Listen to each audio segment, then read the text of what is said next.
Oi, gente, boa noite, tudo bem? Opa, Zeto, maravilha. Estival, tudo bem? Estão me ouvindo? Boa noite, Samir. Tudo bem? Tudo certo. Trazei um pouquinho aqui que eu estava numa outra live, mas eu já estou aqui, estou à disposição. Fica Opa, tranquilo. beleza. Boa noite, Samir. Tudo bem? É o Fuzeto, como é que tá? Tudo bem, tudo certo. Vocês, tudo bem? Vamos lá. Primeiramente, gostaria que você falasse para o nosso torcedor por que você tomou essa decisão de novamente ser candidato à presidência do Curitiba. Bom, começar cumprimentando a todos os amigos da Confraria Couto Pereira, dizer da minha satisfação que é ser convidado para dar entrevista para mais um grupo de torcedores, agradecer especialmente o Ricardo Fuzeto, o Guilherme Estival aí pelo espaço. E veja, Fuzeto, a minha resposta ela tem, digamos assim, duas vertentes, uma que é pessoal e uma que é política. E talvez a primeira, que é pessoal, seja a mais difícil de se entender, né? De se explicar, porque, afinal de contas, todo torcedor do Curitiba deve ter em mente a dificuldade que é exercer esse cargo, né? A dificuldade que é ser um apaixonado pelo clube, amar o clube mais do que qualquer outra coisa. Eu entrei no Couto Pereira pela primeira vez aos 5 anos com meu pai e nunca mais saí, né? Nunca mais parei de ir aos jogos, só amei o clube mais ainda. Ingressei no conselho lá no dia 8 de junho de 2015 e me envolvi automaticamente, com a maior intensidade possível, com a política do clube. Fui para o conselho fiscal, virei presidente do conselho, virei candidato e nunca por conta de uma aspiração política, sempre com uma vontade simplesmente de trabalhar pelo clube que eu amo, de ajudar, de ter um clube cada vez melhor, de ter um Curitiba cada vez melhor. Então é isso que sempre ficou assim muito na minha vontade, na minha cabeça. Isso não mudou para mim. Muitos ex-presidentes dizem que ter exercido um mandato foi motivo de aversão, de raiva, de ódio. E eu mesmo, com toda a pressão, com toda a rejeição que eu sofri e sofro, mesmo tendo que fazer renúncias de todos os tipos, renúncias profissionais, renúncias pessoais, eu não tenho mais privacidade, não tenho intimidade, todas as pessoas à minha volta, namorada, família, amigos, sofrem e sofreram junto comigo. Mesmo com tudo isso, o meu amor pelo clube só aumentou, a minha vontade de trabalhar pelo Curitiba só aumentou. Então, quando se colocou para mim essa decisão, que não era uma vontade pessoal, mas se colocou para mim essa decisão, essa necessidade, eu não tive dúvida em dizer que, pelo clube que eu amo, eu topava continuar, topava ser candidato mais uma vez. Mas, junto com isso, tem toda uma questão política. É claro que a parte mais fácil é responder politicamente, mas é, sim, a mais importante. O nosso grupo, que é o grupo que me elegeu lá 3 anos atrás, ele, com algumas baixas, com algumas dissidências, mesmo assim ele permaneceu bastante sólido, bastante unido, bastante atuante. Todo mundo viu aí que o G5 começou e terminou unido, o que no Curitiba há muito tempo não acontecia. Um grupo muito sólido no conselho, que foi muito atuante e defendeu a instituição e a gestão em muitos momentos no conselho. E aí esse grupo, no início do processo eleitoral, ele se reuniu e tomou a decisão de que o melhor para o Curitiba era a união das chapas, que era tentar de todas as formas uma composição entre os grupos para evitar mais um embate eleitoral danoso para o clube, especialmente agravado por um ano de pandemia e um campeonato que vai terminar só 2 meses e meio depois do fim da gestão. Não conseguimos, tentamos, não conseguimos. Um sinal claro disso é que fomos o último grupo a se mexer para formar a chapa, porque efetivamente tentamos essa união a todo custo. Talvez nem caiba mais aqui mencionar por quê, o fato é que não conseguimos. E aí esse grupo se reuniu e decidiu lançar uma candidatura de situação, de continuidade, e numa reunião lá com mais ou menos 30 pessoas, por unanimidade, as pessoas disseram que o candidato tinha que continuar sendo eu. E aí, nessa linha, pelos motivos pessoais, por ser muito fiel às pessoas que me apoiaram também nesses 3 anos, eu não tive dúvida nenhuma de aceitar. E daí aceitar também porque estou aqui liderando e encampando a ideia na qual eu acredito, que é a de que só se faz gestão de futebol e só se resolve os problemas do Curitiba com continuidade, com longo prazo e com a responsabilidade financeira como pilar central. É por isso que o nome da nossa chapa é Curitiba Responsável, que quer continuidade, quer longo prazo e quer um clube com responsabilidade financeira. Estival? Boa noite, Samir. Boa noite, Fuzeto. Ou olá, né? Nação Coxa Branca, que está aí acompanhando essa entrevista. Agradeço a tua disponibilidade, Samir, em nos atender aí para esse bate-papo, para essa conversa, certo? A ideia é orientar, como o Fuzeto já bem falou, a ideia é trazer mais informações, então a gente vai propiciar momentos aí para você fazer um detalhamento melhor das suas propostas para os próximos 3 anos, fazer até um review do que passou nesse período que você esteve à frente do Curitiba. Mas já iniciando, então, a nossa conversa aqui, o nosso bate-papo, analisando o material que você disponibiliza nas redes, enfim, que faz a proposição do próximo triênio, a gente vê que você divide em alguns pilares ali de finanças, marketing, patrimônio e operacional, que são essas definições e detalhamentos distintos que você dá dentro do escopo ali da proposta de campanha. Desses 4 pilares, o marketing, eu observei que ele tem um detalhamento bem específico, até inclusive com plano de ação. Então, eu gostaria até que você abordasse mais um pouco sobre as finanças, sobre o patrimônio e como o operacional, de forma como que você vai trabalhar nesse próximo triênio com a tua composição de chapa. Então, detalhar um pouco melhor as questões relacionadas à finança, a patrimônio e ao aspecto operacional do clube. Bom, já fácil perceber que é bastante coisa, bastante tema. Eu falo bastante, tenho um certo conhecimento, então não vou me restringir aqui, vou tentar te dar uma resposta bastante completa, sem me preocupar muito com o tempo. Bom, você citou aí pontos que são cruciais, são essenciais na gestão de qualquer clube de futebol, que hoje estão na ordem do dia dos problemas do Curitiba. Os problemas do Curitiba envolvem diretamente essas questões. Um componente financeiro muito forte, então eu começo por aí, que é especialmente a questão do passivo trabalhista. Vejam, a questão trabalhista não é o único problema financeiro do Curitiba. Tem questões tributárias, tem outras questões cíveis, como Protorque, dívidas com clubes, com empresários, mas não tenha dúvida, e eu falo isso do alto de quem tem 3 anos de experiência como presidente do Curitiba, certamente o passivo trabalhista é o endividamento mais grave, é o problema financeiro mais grave, porque é o que mais atrapalha o dia a dia, e não resta dúvida, é o foco principal em termos de finanças da próxima gestão. Se a próxima gestão resolver o problema trabalhista do Curitiba e não resolver os outros, ela vai ter sido bem sucedida. Ela já vai ter como legado um feito extremamente importante para a história do clube. Como é que resolve o problema trabalhista do Curitiba? E nós já iniciamos isso, já começamos a resolver. Esse é um processo que tem que ser continuado nos próximos 3 anos. Primeiro ponto, pagar salários em dia. Não tem como resolver problema financeiro de clube, problema trabalhista, se você não pagar salário em dia. Então, à medida que você não paga o salário em dia, porque você mandou embora e não pagou a rescisão, porque você mandou embora e não pagou a multa, ou principalmente porque num momento de pressão e de necessidade você contratou sabendo já que você não ia poder pagar. Você, com essas práticas que são recorrentes do futebol, você joga para a próxima e para as seguintes essa conta. Que foi o que aconteceu no Curitiba desde sempre.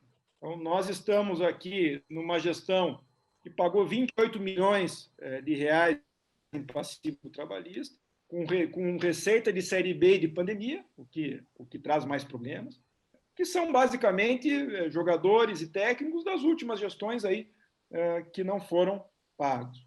Pagamos esses 28 milhões e honramos as nossas obrigações trabalhistas aqui para não criar novas, ou para criar muito poucas novas para a próxima gestão. Citar um exemplo aqui. Iniciamos lá em dezembro de 2017, com 6 dias depois de um rebaixamento, sem nenhum centavo em caixa e mais ou menos lá 15 milhões em obrigações pendentes com um elenco que tinha rebaixado o Coritiba. Vejam, aquele elenco terminou com uma folha de 5 milhões de reais, hoje, 3 anos depois, inflação e valorização de atletas, nós estamos jogando a Série A com uma folha de 3 milhões de reais, porque é a folha que o Coritiba consegue pagar em dia. O que nós fizemos lá no início de 2018? Pegamos dinheiro de 2018 para resolver esses problemas lá, essas pendências. Porque se você não resolve isso, aqueles 15 milhões, nosso trabalho vira 30, 35 e vai aumentando essa bola de neve que é o endividamento do Coritiba. Então, pagamos 28 milhões, pagamos salário em dia. Então, só por aí a gestão seguinte já vai ter bem mais tranquilidade, porque vai ter um número de ações trabalhistas muito menor do que nós tivemos.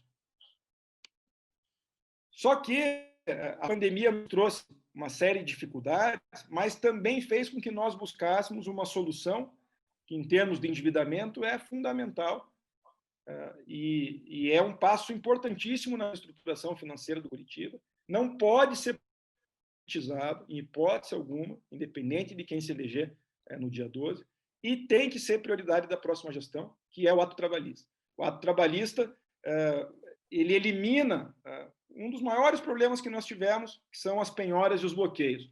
Você imagine um clube que arrecada aí na casa de 100 milhões por ano e não pode ter R$1 no banco. Esse dinheiro não pode passar durante mais de alguns minutos no banco, porque se ele dormir uma noite no banco, no dia seguinte ele não está mais lá, porque ele é bloqueado e penhorado num processo trabalhista. Dinheiro de bilheteria de jogo, dinheiro principalmente de receita de TV, que é a principal receita do clube. Então, você se programa para pagar salário no dia 5, no dia 3, 30% do dinheiro da TV é bloqueado. Então, isso atrapalha demais uma gestão. E o ato trabalhista que nós conquistamos, já começamos a cumprir, ele acaba com isso, ele dá uma previsibilidade para a gestão vai saber quanto tem que gastar com o passivo trabalhista. Nós pagamos 28 milhões, e o ato trabalhista está começando em 300 mil, então é menos do que nós pagamos por mês. Claro que ele vai aumentar ao longo dos próximos 3 anos, vai lá no final passar de 1 milhão por mês, mas é uma medida fundamental em termos de endividamento, é algo que o Coritiba precisa enfrentar. Se daqui 3 anos o Coritiba for um clube sem dívida trabalhista e pagando salário em dia, ele já vai ser um clube completamente diferente, com muito mais potencial para montar bons times, com muito mais potencial para ter melhores resultados. Claro que só resolver esse endividamento não traz necessariamente melhores times e melhores resultados. É preciso de investimento. E aí até acho que vocês vão perguntar isso mais para frente. O nosso projeto é muito claro de investimento, de captar investimento por meio de venda de atletas. Mas, enfim, vamos falar disso mais para frente. Patrimônio.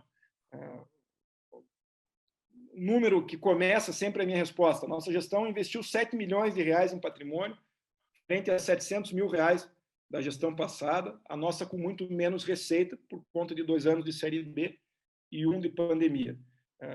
Aquilo que o torcedor vê, que é a estética do Couto Pereira hoje, é só uma parcela muito pequena do que nós fizemos. Reformas estruturais, de recuperação estrutural nas 2 curvas. Hoje, embaixo do setor torque, tem uma academia de mais de 500 metros quadrados para as categorias de base. O torcedor que anda pela Rua Mauá pode ver ali pelos vidros. A base não tinha academia quando nós entramos, tinha lá um cubículo com alguns aparelhos. Hoje, academia, departamento médico, fisiologia, fisioterapia, em toda uma estrutura muito confortável ali no Couto Pereira. Fora uma série de reformas pequenas, porém importantes, em túneis de acesso ao campo, para obras, por exemplo, montagem de palco nos shows, mexemos nisso, túnel de arbitragem, vestiário de arbitragem, enfim, uma infinidade de pequenas obras que melhoraram bastante o Couto Pereira. Mas, na minha visão, o mais importante no CT. O CT do Coritiba mudou bastante, nós investimos pesado em gramado, mexemos em todos os 5 campos do CT, que estavam no estado muito ruim. Mexemos no do Couto, mas no do CT também. 2 gramados auxiliares que nós construímos. Todo tipo de reforma estrutural em todos os prédios do CT. Uma academia nova para os atletas do elenco profissional, que antes treinavam numa academia que tinha 20 anos, hoje treinam na mesma academia que o Brasil treinou na Copa de 2018, com os mesmos aparelhos, da mesma marca. E daí o torcedor reclamava que as contusões eram culpa do departamento médico, mas o atleta já chega machucado no departamento médico. O problema é ele treinar num gramado esburacado e fazer uma esteira, fazer uma musculação no equipamento que tem mais de 20 anos de idade. Então, tudo isso foi feito na nossa gestão. Não é o suficiente, sei que a tua pergunta tem muito a ver com isso, né? Qual é a proposta, o que é que tem que ser feito? Não é o suficiente.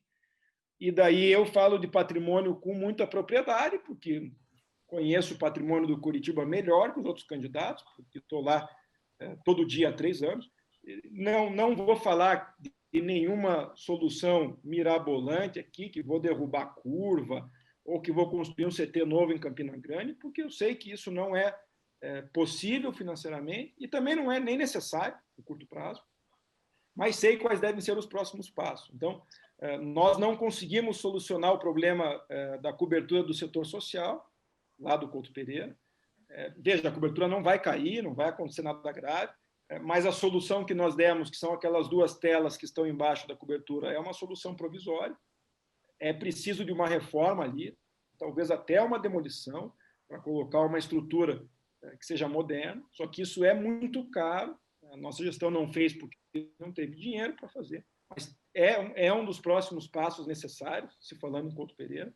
No CT, o próximo passo certamente tem que ser a construção de um campo sintético. A nossa gestão ia fazer isso esse ano, estava orçado, estava no planejamento. Por conta da pandemia, tivemos que cortar esse gasto, mas numa situação de mínimo equilíbrio financeiro, tem que construir o campo sintético no CT.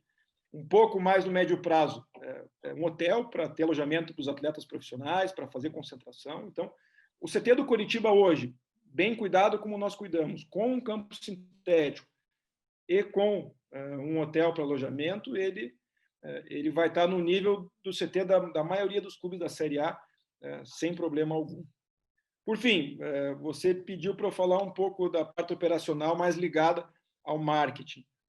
Nós tínhamos, 3 anos atrás, uma série de visões, uma série de consensos sobre marketing, mas vou ser bem honesto com vocês em dizer que lá no início de 2019 nós percebemos que o Curitiba precisava ter um profissional de marketing que tivesse experiência em futebol, que conhecesse, pela sua experiência e trabalho, como é o marketing, quais as necessidades, demandas de um clube do tamanho do Curitiba.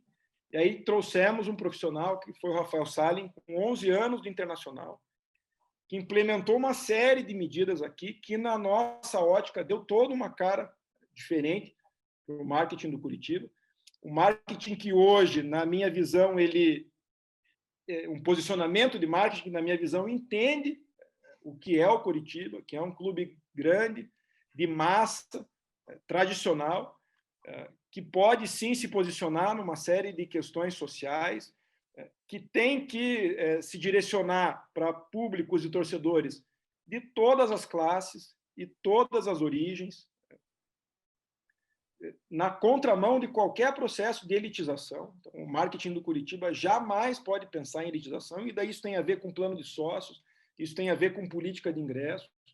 Não é o que é o Curitiba. O Curitiba é um clube popular, de massa, com torcedor de todas as classes e origens. Então, o marketing do Curitiba, ele demonstra isso hoje. A nossa hashtag de posicionamento hoje é orgulho do povo. Não tem síntese melhor do que essa para isso que eu estou falando. O marketing tem muito a ver também com a marca própria hoje, que é um caso de sucesso, que é lucrativa em comparação a outras operações que davam prejuízo anteriormente para o Curitiba. O Curitiba administra a sua própria loja no Couto Pereira, tem lojas em parcerias em shoppings da cidade. É uma operação que é aprovada amplamente pelo torcedor. Pode melhorar, claro que pode, mas ela tem ligação com isso, né? O Curitiba, como clube popular, ele combina com uma marca própria, uma marca que o torcedor sente que é dele, e que daí vai o tempo inteiro lançar camisa comemorativa, vai ter linha infantil, vai ter linha feminina, vai ter mais de 300 itens na loja. Então, tem relação com isso também. Não sei se algum tema assim ainda ficou faltando nisso, mas acho que dá um panorama geral aí desses 3 pontos. Presidente, eu gostaria de te perguntar em relação a essa questão financeira. Lógico que isso é o tendão de Aquiles do clube, que, muito embora, como você bem disse, um orçamento de mais de 100 milhões, que é maior do que a maior parte dos municípios do Paraná, dentro do universo do futebol e de uma Série A, não é um dinheiro tão grande assim, né? Ainda mais para quem já tem uma história de dívidas. Então, parece muito dinheiro, mas não é. Então, me parece que o uso do dinheiro de uma forma mais racional e também não é tão simples, que o futebol é complexo de ser administrado, né? Agora, o candidato Falador fez uma crítica dizendo que, na sua gestão, 59 jogadores foram contratados e só 5 teriam dado certo, que teriam ficado mais de um ano no cargo. E aí ele faz críticas ao Pastana e a esse excesso de contratações durante sua gestão de muitos jogadores que não acabaram não vingando. O que você gostaria de falar a respeito disso? Fuzeto, essas críticas elas são muito fáceis de serem respondidas, e o começo da resposta é um certo raciocínio lógico. Contratar 59 jogadores em 3 anos de gestão vai dar menos de 20 jogadores por ano. 20 jogadores, como você consegue compor um elenco profissional com 20 jogadores? Não consegue, né? Os elencos lá de gestões anteriores tinham 60, 70 atletas, mas nunca passamos de 36. Em nenhum momento da gestão de 36 atletas. Isso tem a ver com endividamento. Você contrata e consegue pagar, você manda embora e paga a rescisão, porque você está contratando menos dentro daquilo que o clube consegue. A pergunta que eu faço é a seguinte, para traçar um panorama da gestão toda. Né? O elenco que caiu em 2017, que não só fracassou, mas era também um elenco caro, ele tinha que ser mantido em 2018? É evidente que não. Então, nós ficamos lá com o Erley, com o João Paulo, com o Kleber Gladiador e com o Alexandre, que tinham um contrato, e tivemos que montar um time do zero. Toda uma base represada de atletas como Júlio Rusch, Vitor Carvalho, Thalisson Kelvin, Romércio, tantos outros que já deviam ter sido testados no profissional há 1 ou 2 anos, pelo menos, não foram. Subimos esses atletas. Mas aí você tem que contratar. Né? Não tem como você não ter um número grande de contratação, porque você tem que formar um elenco. Quando as coisas dão errado em 2018, o processo para 2019 é mais ou menos o mesmo. Ou será que o Folador acha que o time de 2019 tinha que ser o mesmo de 2018 só para eu não ter um número grande de contratação? Não faz o mínimo sentido isso. Então, é claro que boa parte dos jogadores tiveram que sair, nós tivemos que contratar novos para que o elenco de 2019 fosse montado. Foi um elenco bem sucedido, porque o objetivo principal do ano era o acesso. Boa parte dos atletas foram... Boa parte não, os atletas que se destacaram, e certamente são mais que 5, foram mantidos aí para 2020, daí nós poderíamos até discutir em que medida o elenco de 2020, desculpe, ele é bom ou não. A minha convicção é que o elenco é bom, ele está numa posição aquém da qualidade do elenco, mas essa é outra discussão, se fossem feitas críticas ao elenco de 2020, até por conta do resultado, nós teríamos que aceitar. Mas, assim, são 2 pontos. Primeiro, uma série de contratações que deram certo, e daí o critério é um pouco subjetivo. Né? Se eu for descrever aqui todas as contratações de 2019, até de atletas que saíram, eu vou dizer que deram certo, porque o time foi lá e subiu. Vou escalar o time aqui de 2019, lá, Muralha, Diogo Matheus, William Matheus, Sabino, Natan Ribeiro, Matheus Salles, Juan Lano, lá na frente Rodrigão. Enfim, são todas contratações que deram certo, atletas que vieram, jogaram bem, ficando ou não, eles cumpriram com o objetivo de subir o time. Robson, enfim, e nesse ano, a mesma coisa, foram contratados bons atletas. Então, não adianta simplesmente jogar uma estatística inventada, que isso também não convence quem se informa um pouquinho. E daí, o principal ponto de tudo isso, porque efetivamente dizer se um jogador é bom ou ruim, se deu certo ou não, como eu falei, é bastante subjetivo. O principal ponto de tudo isso é o entendimento do processo. O Folador diz o tempo inteiro que contratar jogador é mais fácil que vender pão. O que, na verdade, já é uma afronta pelo próprio discurso dele, né? Eu não acho que ele vai ganhar a eleição, mas se ele ganhar a eleição, ele já vai ganhar como padeiro e vai ficar os 3 anos sendo chamado de padeiro. E vejam, por culpa dele, né? Porque ele falou essa barbaridade aí de que contratar jogador é mais fácil que vender pão. Mas eu estou citando isso só para dizer o seguinte: não existe milagre. Se o Folador um dia virar presidente do Curitiba, os problemas vão ser exatamente os mesmos. O diagnóstico que ele não tem teria que ser exatamente o mesmo, e as soluções vão ser exatamente as mesmas. Não tem solução para o Curitiba se não resolver o endividamento e não conseguir investimento para aumentar a sua receita. Não tem caminho fora esse. Ele diz que ele vai contratar os grandes artistas. Ele não vai lá no Flamengo contratar o Gabigol. Ou alguém aqui é inocente de achar que o Folador, dia 13, contrata o Gabigol para jogar em 2021 no Curitiba. Todo mundo sabe que isso não vai acontecer. Ele, para supostamente cumprir essa promessa dele, ele vai trazer 1 ou 2 medalhões a peso de ouro, né, que são justamente os atletas que ele não vai conseguir pagar depois. Então, é preciso que o torcedor fique muito atento, o sócio fique muito atento a isso para não ser enganado, né? Se não tiver diagnóstico, não vai entender qual é o problema, não vai entender qual é a solução. Estival? Isso. Seguindo essa mesma sobre contratações, negociações de jogadores e atletas, enfim, no teu material ali de rede social, você coloca que teria uma proposição de domínio sobre a negociação, a compra e venda de atletas, né?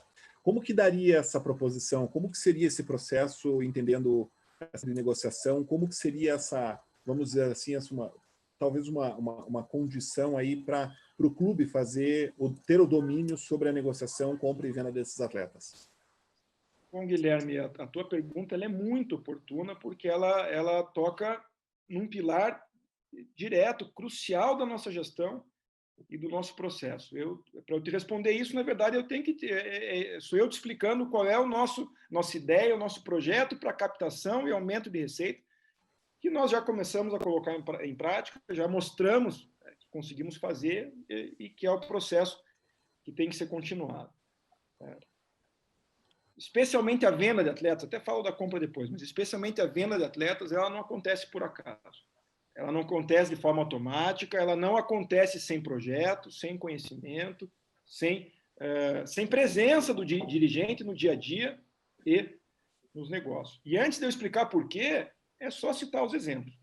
Não preciso nem voltar lá ao Alex, ao Keirson, Zé Rafael, Rafael Veiga, falo até de casos mais complicados, que foram lá Rodrigo Guti, Matheus Cunha, Dodô, atletas com potencial de venda gigantesco e que foram vendidos por uma migalha. Curitiba, na gestão passada, vendeu 85% do Matheus Cunha por R$700 mil. E aí o torcedor olha isso e daí coloca Matheus Cunha no Google e vê que ele foi artilheiro do pré-olímpico, vê que hoje ele já é o centroavante da seleção principal, que ele é cotado para ir para o Real Madrid, para o PSG, e o Curitiba vendeu 85% por R$700 mil. Então, veja, quando o Bacelar recebe a proposta do Sion da Suíça por R$700 mil, é claro que ele já sabe quem é o Matheus Cunha. É claro que no dia que vem a proposta, ele quer ter um projeto para o Matheus Cunha, ele quer valorizar o Matheus Cunha, só que daí o que acontece? Falta 3 meses para o contrato acabar, o jogador não quer ficar no clube, porque o clube nunca valorizou ele, a família não quer, o empresário não quer, a multa é baixa, porque o salário é baixo, o contrato está acabando, então o presidente pega R$700 mil, porque depois de 3 meses ele vai ficar sem nada, o atleta vai sair de graça, ainda consegue salvar 15%, e depois, inclusive, nós conseguimos vender esses 15% por R$8 milhões, ainda salvamos uma parte desse mau negócio. Como é que você resolve isso? Daí, no fundo, é descrever para vocês o que foi o projeto do Iacouto, que acabou de uma forma muito bem sucedida. Nós entramos 3 anos atrás já sabendo quem era o Iacouto, já sabendo quem era o Igor Jesus, já sabendo quem eram outros atletas. Como hoje sabemos que existem 31 atletas mapeados entre sub-20, sub-17, sub-15, com potencial para serem usados no profissional, com potencial de venda, e para os quais já existem o mesmo projeto. Então, esse projeto começa lá quando o atleta tem 15 anos. Começa com a gestão tendo uma boa relação com a família, tendo uma boa relação com o empresário. Porque, vejam, o primeiro contrato profissional, aos 16 anos, quem assina é o pai e a mãe, não é o atleta. Então, se o pai, a mãe e o empresário não se convencerem que o clube tem um projeto que quer valorizar o atleta, você vai ter dificuldade. Você não vai conseguir assinar um contrato de 3 anos, que é o máximo que a lei permite, não vai conseguir uma multa alta. E nós tivemos projeto e fomos bem-sucedidos nisso. Então, sempre contratos longos, sempre com valorização dos atletas, multas altas, porque podem ter certeza, a proposta de R$700 mil chegou para o Ian Couto, chegou para o Igor Jesus também, e daí nós falamos, não, esse negócio nós não queremos, porque daí o clube não está com o contrato acabando, o clube tem a multa para se proteger e tem uma boa relação com o atleta, com a família e com o empresário, que também não querem sair de qualquer jeito, não querem sair pela porta dos fundos. Quando está escrito lá no nosso material, ter o controle das vendas, especialmente, dos negócios, é ter o controle desse processo como um todo, porque você tem um processo muito bem estabelecido. Então, ninguém sabe quem são os atletas, os 14 atletas do Sub-15 que já estão mapeados, porque esses atletas provavelmente vão estourar e ser vendidos só daqui 2 gestões. Mas o Coritiba tem que ter um processo para eles. Os atletas que vão ter os seus negócios feitos e vão trazer receitas na próxima gestão são esses que estão no profissional hoje. Nós temos lá 11 atletas de 36, quase um terço, no profissional. É assim que se complementa o nosso processo. O torcedor pode gostar mais de um, menos de outro, pode achar que um deveria jogar, outro não, uns mais, outros menos. Vou falar aqui de um consenso. Imagino eu que todo torcedor entenda que o Matheus Bueno deveria jogar mais, que é um bom atleta. Certamente é um atleta que daqui a pouco vai ter uma sequência e daqui 1 ano, daqui 2, o clube vai fazer um negócio. E aí tem lá o Natanael, o Henrique Vermute, o Natan Fogaça, o Luiz Henrique, o Pablo Tomás, tem o Robinho que subiu agora há pouco, tem Ângelo, tem Cazu, enfim, alguns desses atletas vão despontar numa sequência de Série A e o clube, tendo projeto para todos eles, como eu descrevi, vai conseguir fazer boas vendas. Por isso que tem uma proposta nossa, que é muito provavelmente a mais importante. Ela pode parecer muito ousada, mas eu digo que ela talvez seja até conservadora, que é vender R$150 milhões na próxima gestão. E nós vamos vender com esses atletas aí, com esses atletas que estão no profissional hoje. Vendemos 57 milhões nesses 3 anos, em 2 anos de Série B e 1 de pandemia, nenhuma outra gestão chegou perto desses 57 milhões, Ian Couto, Igor Jesus, Guilherme Parede 2 vezes e outros negócios. Vamos fazer pelo menos 150 milhões na próxima. Então, controlar o processo de negociação, de venda, é ter projeto. O processo de compra de atletas, para não te deixar sem resposta, é um pouco mais difícil, porque você só consegue controlar o processo de compra de atletas se você tiver dinheiro em caixa, se você tiver receita para investir. O último jogador que o Coritiba comprou, antes da nossa gestão ainda, foi o Matheus Galdesani. 3 milhões em 50% do Mirassol. E a maior prova que o Coritiba já não tinha dinheiro para comprar foi que não pagou. Isso virou uma dívida, está sendo cobrado. Aí, daqui a pouco, na próxima gestão, isso vai trazer problema. Então, a nossa gestão não só contratou jogadores livres ou emprestados de outros clubes, porque o Coritiba nunca teve dinheiro em caixa para comprar. Então, veja como uma coisa está interligada à outra. Né? Você precisa ter um processo de controle de venda dos atletas para trazer investimento para o clube, para gradativamente poder investir em futebol profissional, poder investir em aquisição de atletas. Presidente, embora você seja o mais novo dos 3 candidatos, e até os outros candidatos têm um histórico de Coritiba de décadas e mais décadas, só quem já foi presidente, quem foi o dono da caneta, quem foi a vidraça, de fato, até agora, é o senhor. Então, o que você pode dizer em termos de experiência desses 3 anos e que te dá vantagem em relação aos demais candidatos por essa vivência realmente como presidente do Coritiba que os outros ainda não tiveram, né? O que te ensinou ser presidente do Coritiba? Quais foram os erros, talvez, que possa ter cometido, que não vai cometer mais? Quais foram os acertos que vão ser repetidos? Numa síntese rápida, o que o senhor tem para nos dizer? Bom, Fuzeto, ter experiência como torcedor do Coritiba não implica experiência como gestor, não implica conhecimento do Coritiba, não implica ter um diagnóstico sobre os problemas do clube e sobre as soluções. A última experiência do Folador, ele teve uma passagem lá como assessor do Bacelar, ele mesmo admite, mas a última experiência mais direta mesmo foi alguns jogos lá como atleta na década de 70, então há muito tempo atrás. O Vialli, a última passagem dele no Coritiba foi no rebaixamento de 2009, então já faz 11 anos. Então também não tem a experiência imediata que eu tenho. Mas tem um componente que muitas vezes fica em segundo plano e que, para mim, isso é um erro nas análises, ele tem que ser sempre muito bem mencionado.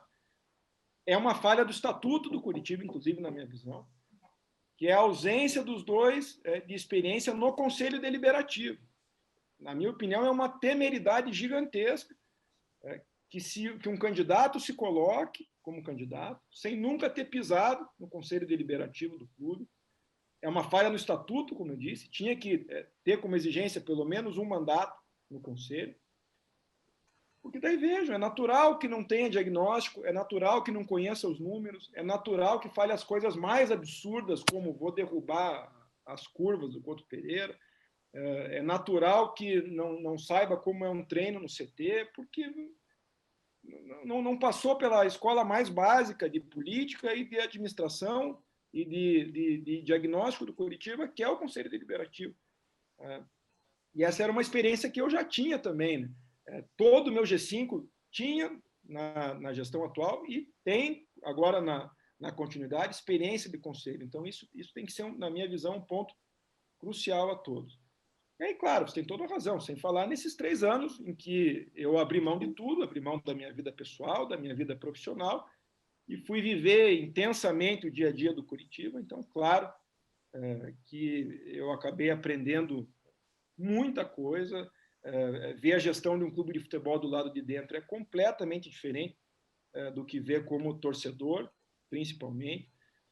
Você tem que aprender a encontrar equilíbrio, a encontrar serenidade, ponderação, para tomar as decisões mais difíceis, nos cenários mais difíceis, que são cenários sempre de muita pressão, pressão interna e externa.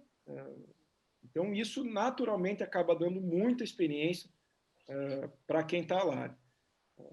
E veja, mesmo assim, da forma mais consciente, da forma mais ponderada, o dirigente vai cometer erro. O futebol é certamente o espaço em que você faz tudo certo e acontece tudo errado.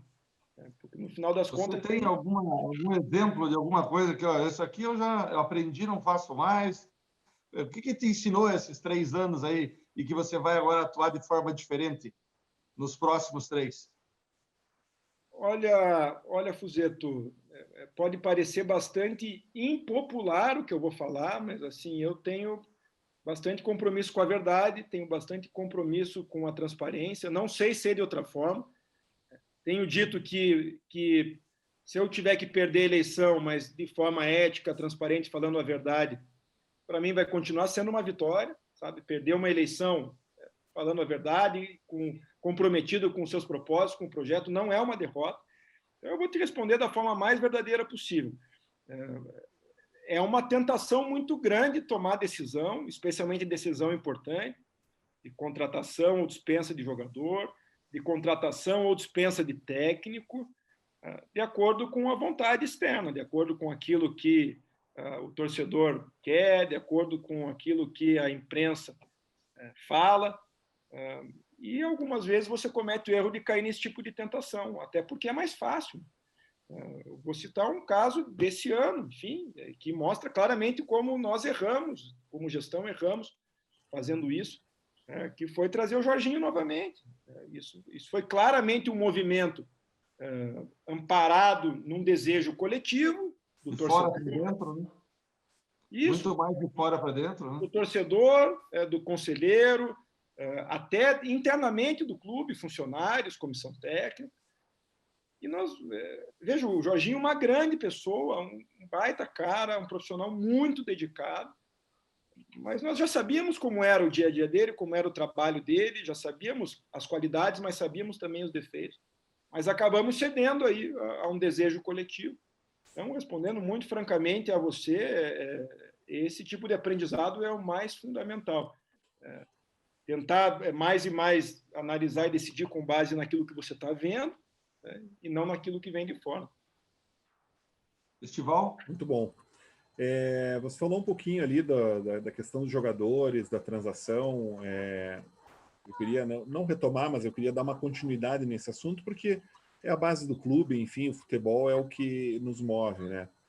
Então, você falou muito bem da austeridade, da questão da ciência, da revelação de jogadores, que você leva tempo para isso, então você tem todo um planejamento, tem todo o escopo que você apresentou, muito bem apresentado, diga-se de passagem. Só que a gente sabe que a negociação de jogadores precocemente, então você negocia o jogador de forma precoce, então você está abdicando de um valor, abdicando de uma renda.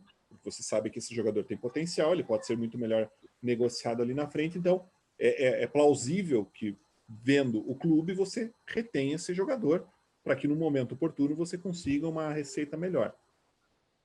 E da mesma forma dos atletas revelados pelo clube, que você acaba promovendo para o time principal. Então, entendendo que você tem esses jogadores que ainda não podem ser alçados para um time principal, mas você tem em consideração de que tem alguns jogadores, e a gente tem uma torcida que, infelizmente, ela muitas vezes ela queima o jogador inicial, então aquele jogador que subiu da categoria de base, que ele se apresenta talvez numa primeira, numa segunda partida, que não tem o resultado esperado, ou que não tem o desempenho esperado, e aí automaticamente esse jogador, a torcida já começa a queimar ele, como que você trabalharia nos próximos 3 anos com os recursos para que você consiga desenvolver um time competitivo e, ao mesmo tempo, da onde que esses recursos seriam originados?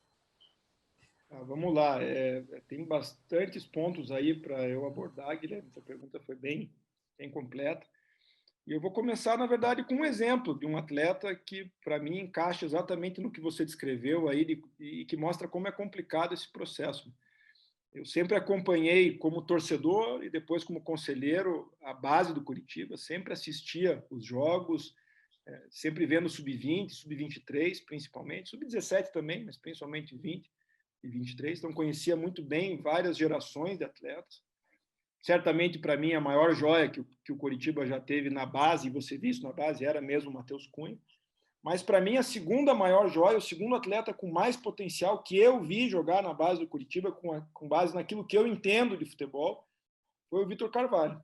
Vitor Carvalho era um atleta que na base, não só eu, né, todo mundo que via jogar, via um potencial assim, enorme, absurdo. Ele tinha todas as valências físicas, técnicas, táticas, um jogador inteligente, um perfil humano assim muito de intelectual, cognitivo, muito bom para o futebol. Então ele tinha tudo para dar certo no profissional.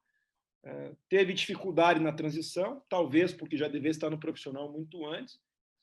E aí passou exatamente por esse processo que você descreveu, né? A torcida muito impaciente, e daí o atleta também já não queria ficar mais aqui, nós acabamos facilitando o empréstimo dele. O Curitiba tem ainda os direitos, ainda pode lucrar, mas certamente muito diferente daquilo que você descreveu também, né? Se ele ficasse e estourasse aqui, certamente o clube ganharia muito mais.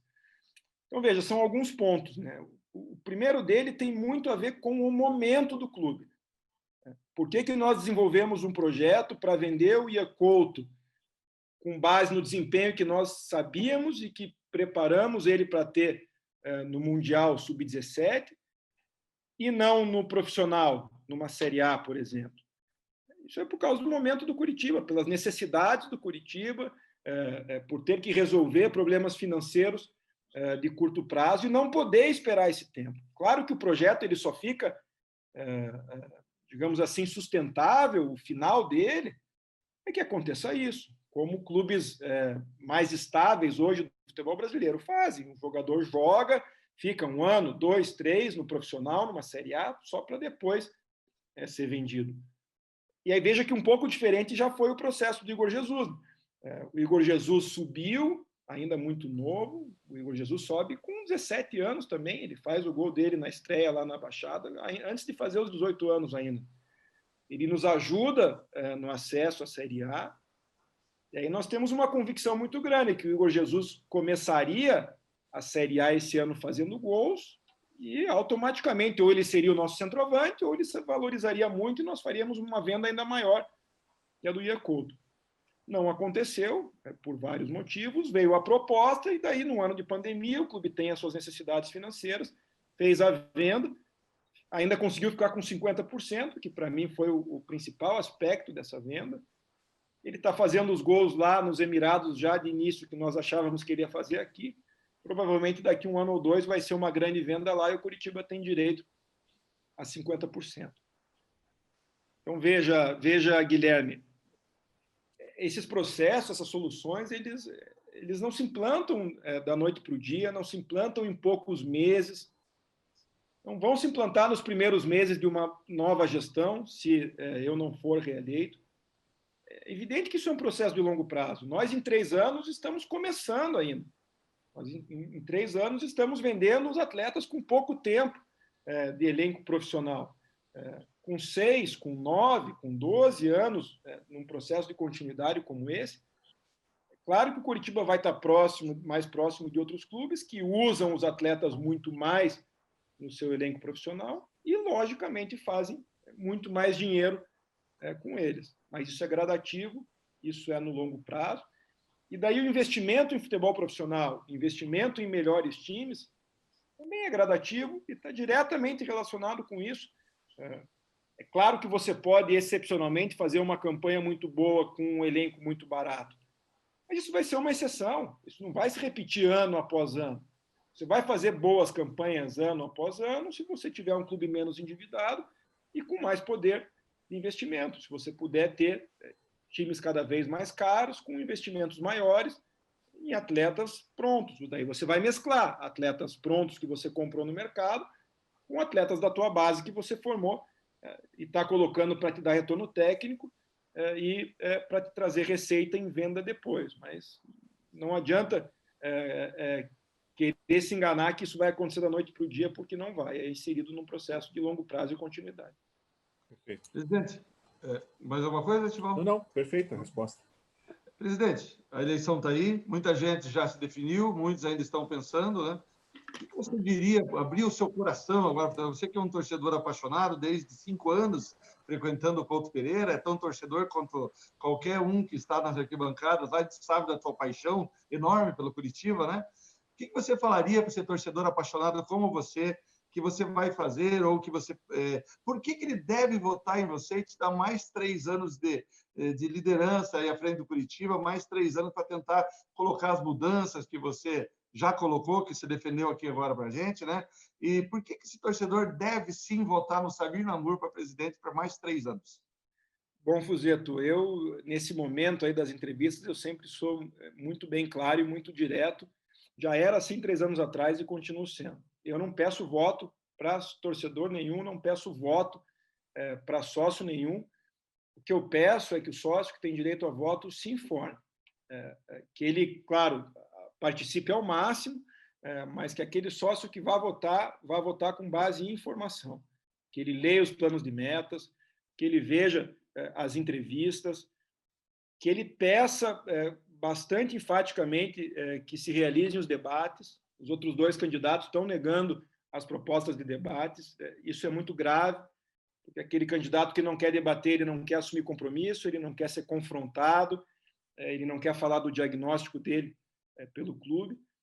Então, que o torcedor, que o sócio pressione para que exista debate também, e com esse conjunto de informações, o torcedor e o sócio comparem, porque os discursos são completamente diferentes, os diagnósticos são completamente diferentes, as posturas dos candidatos são completamente diferentes, e daí eu quero só o voto daquele sócio que concorde com a nossa proposta, com aquilo que o Coritiba responsável representa, que é esse processo, esse projeto de continuidade de longo prazo, com responsabilidade financeira, pagando salário, com um projeto para vender atletas, para trazer receita para o clube. E como eu disse para vocês ali atrás, defender isso, defender o seu propósito, defender a sua ideia, numa eleição já é uma vitória.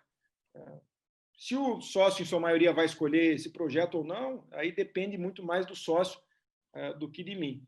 Mas eu tenho uma convicção plena de que o único caminho para o Coritiba é esse, um caminho de longo prazo, um caminho com essas ideias, um caminho corrigindo erros. Eu, dentro da minha postura verdadeira, da minha postura transparente, eu sempre admito os erros que nós cometemos nesses 3 anos, a disposição para corrigir, aceitar as críticas, aceitar, portanto, todos os confrontamentos daquilo que nós fracassamos, mas acertamos em muita coisa.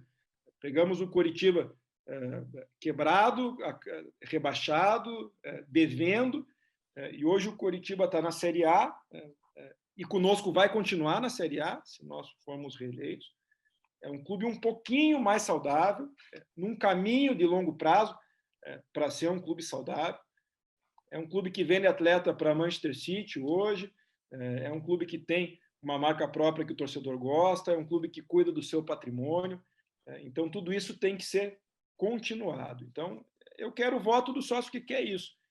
E se esse voto for maioria, eu estou aqui para me entregar novamente por 3 anos, com toda a disposição que eu tenho, para continuar abrindo mão de tudo, para trabalhar pelo clube que eu amo, que é a coisa que eu mais amo nessa vida. Estival?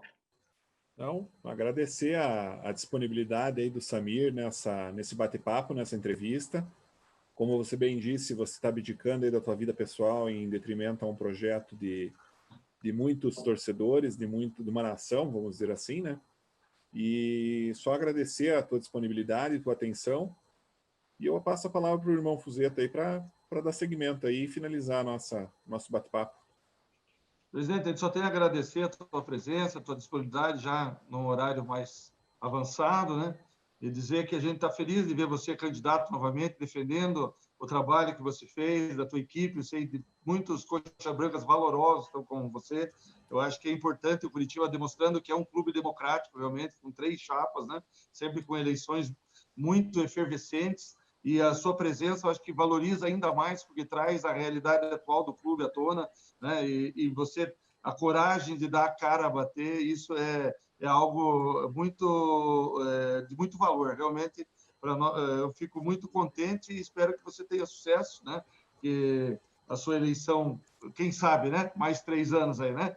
Uma boa sorte, mas de qualquer forma, agradecer pelo trabalho que você fez pelo nosso clube nos últimos 3 anos, que a gente sabe que não é fácil estar do lado de lá, né? Quer dizer, a gente não sabe, eu não sei porque eu nunca estive, mas deve ser muito difícil, né? Então, a gente só tem a agradecer a você e desejar toda a sorte nesse pleito e na sequência da sua vida. Bom, deixa eu encerrar aqui, então, também agradecendo vocês dois, Ricardo Fuzeto, Guilherme Estival, por um debate, enfim, uma entrevista que foi bastante inteligente, bastante bacana, então, bastante agradável para mim também, porque é uma boa oportunidade para expor como foi a gestão, para expor as propostas. Desejar toda a sorte aí nesse início para vocês, da Confraria Couto Pereira, naquilo que eu puder, contem comigo, se eu continuar como presidente, contem, depois só como torcedor, como conselheiro, contem também. É muito bacana ver esses grupos aí de torcedores engajados, preocupados com o clube e sempre discutindo e debatendo o que é o Coritiba. Então, obrigado mais uma vez para vocês, um abraço a todos os torcedores e sócios que acompanharam. Obrigado, presidente. Boa sorte. Valeu, gente. Abraço e boa noite. Muito obrigado, Valeu. boa sorte. Até.